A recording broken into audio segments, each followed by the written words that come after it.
Ito ay rated SPG, striktong patnubay at gabay ng magulang ang kailangan.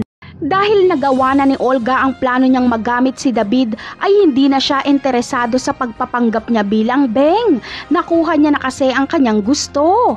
Tinatawagan siya ni Marites para kumpirmahin ang kwento ni Noy, ngunit hindi sumasagot si Beng. Kaya iniisip tuloy nila Tinding na talagang may itinatago nga itong si Beng. Sa kabilang banda naman ay dahil sa nangyaring rambulan ay mapapahamak ang mga kaibigan ni Tanggol.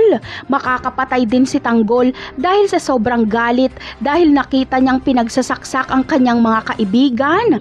Hahangaan si Tanggol sa ipinakitang tapang nito kaya kukunin na siyang hitman ni Espinas. Hindi naman magdadalawang isip si Tanggol na tanggapin ang pagiging hitman dahil gusto niyang makalabas ng kulungan at isa pa ay para maproteksyonan sila sa loob.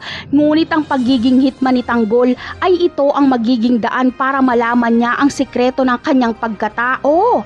Dito na kasi sila magkikita ni Ramon at matutuldukan na ang panlilinlang ni David at Olga.